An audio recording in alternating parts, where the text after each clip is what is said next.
ರಾಜ್ಯ ಬಿಜೆಪಿಯಲ್ಲಿ ಮನೆಯೊಂದು ಮೂರು ಬಾಗಿಲು. ಬಿಜೆಪಿಯಲ್ಲಿ ಎದ್ದು ಕಾಣಿಸ್ತಿರುವಂತಹ ಹೊಂದಾಣಿಕೆ ಕೊರತೆ, ನಾಯಕರ ನಡುವೆ ಮುಸುಕಿನ ಗುದ್ದಾಟ, ಬಣ ರಾಜಕೀಯ ನಡೀತಾ ಇದೆ. ಬಿಜೆಪಿಯಲ್ಲಿ ಎದ್ದು ಕಾಣಿಸ್ತಾ ಇದೆ ಹೊಂದಾಣಿಕೆ ಕೊರತೆ, ನಾಯಕರ ನಡುವೆ ಮುಸುಕಿನ ಗುದ್ದಾಟ, ರಾಜಕೀಯ ಬಣ ರಾಜಕೀಯ ನಡೀತಾ ಇರುವುದು ಕಾಣಿಸ್ತಾ ಇದೆ.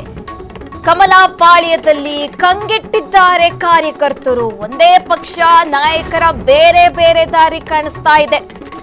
ಅಶೋಕ್ ಹಾಗೆ ವಿಜೇಂದ್ರ ಮಧ್ಯ ಸಮನ್ವಯ ಕೊರತೆ ಇದೆಯಾ? ಹಾಗಾದ್ರೆ ಪ್ರಮುಖ ಪ್ರತಿಭಟನೆಯಲ್ಲೂ ಕೂಡ ಒಮ್ಮತದ ಹೆಜ್ಜೆ ಕಾಣ್ತಾ ಇಲ್ಲ. ಹಾಗಾಗಿ ಈ ರೀತಿಯ ಪ್ರಶ್ನೆಗಳು ಉದ್ಭವ ಆಗ್ತಾ ಇದೆ. ರಾಜ್ಯ ಬಿಜೆಪಿಯಲ್ಲಿ ಮನೆಯೊಂದು ಮೂರು ಬಾಗಿಲಾಗಿದ್ಯಾ, ಹೊಂದಾಣಿಕೆ ಕೊರತೆ ಇದೆಯಾ ಅಂತ ಪ್ರಶ್ನೆಗಳು ಉದ್ಭವ ಆಗ್ತಾ ಇದೆ. ನಾಯಕರ ನಡುವಿನ ಮುಸುಕಿನ ಗುದ್ದಾಟ ನಡೀತಾ ಇದೆಯಾ, ಬಣ ರಾಜಕೀಯ ಇದೆಯಾ ಅಂತ ಪ್ರಶ್ನೆಗಳು ಉದ್ಭವ ಆಗ್ತಾ ಇರುವಂತಕ್ಕದ್ದು. ಯಾಕೆಂದ್ರೆ ಬಿಜೆಪಿಯಲ್ಲಿ ಎಲ್ಲವೂ ಸರಿ ಇಲ್ಲ ಅನ್ನುವ ಮಾತು ಈಗಿನಿಂದ ಇಲ್ಲ, ಮೊದಲಿನಿಂದ ಇರುವಂತಕ್ಕದ್ದು. ಸದ್ಯ ಇದೀಗ ಪ್ರಮುಖ ಹೋರಾಟದಲ್ಲೂ ಕೂಡ, ಪ್ರಮುಖ ಪ್ರತಿಭಟನೆಯಲ್ಲೂ ಕೂಡ ಒಮ್ಮತದ ಹೆಜ್ಜೆ ಕಾಣ್ತಾ ಇಲ್ಲ. ಹಾಗಾಗಿ ಬಿಜೆಪಿಯಲ್ಲಿ ಎಲ್ಲ ಸರಿ ಇಲ್ವಾ, ಏನು ಸಮನ್ವಯ ಕೊರತೆ ಇದೆಯಾ, ಯಾಕೆ ಅಶೋಕ್ ಹಾಗೆ ವಿಜೇಂದ್ರ ಮಧ್ಯೆ ಏನಾದರೂ ಕೊರತೆ ಇದೆಯಾ ಅಂತ ಪ್ರಶ್ನೆಗಳು ಉದ್ಭವ ಆಗ್ತಾ ಇರುವಂತಕ್ಕದ್ದು.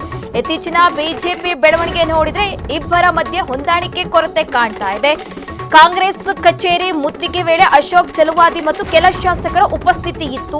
ನಿನ್ನೆ ಕೆಪಿಎಸ್ಸಿ ದೂರು ಕೊಡುವಂತಹ ಸಂದರ್ಭದಲ್ಲೂ ರಾಜ್ಯ ಅಧ್ಯಕ್ಷರು ಕಾಣಿಸಲಿಲ್ಲ.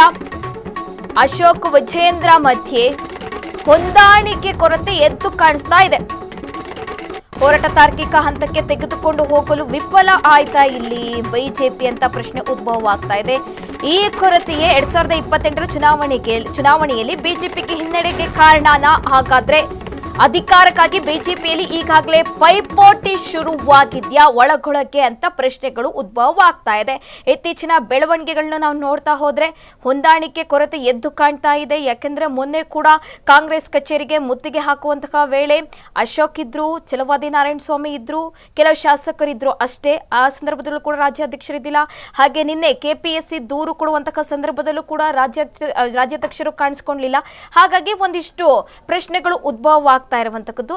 ಅಶೋಕ್ ಹಾಗೆ ವಿಜೇಂದ್ರ ನಡುವೆ ಸಮನ್ವಯ ಇಲ್ವಾ, ಹೊಂದಾಣಿಕೆ ಕೊರತೆ ಇದೆಯಾ, ಇದು ನೆಕ್ಸ್ಟ್ 2028ರ ಚುನಾವಣೆಗೆ ಎಫೆಕ್ಟ್ ಆಗ್ಬೋದಾ, ಈ ರೀತಿಯಾಗಿ ಪ್ರಶ್ನೆಗಳು ಉದ್ಭವ ಆಗ್ತಾ ಇರುವಂತಕ್ಕದ್ದು.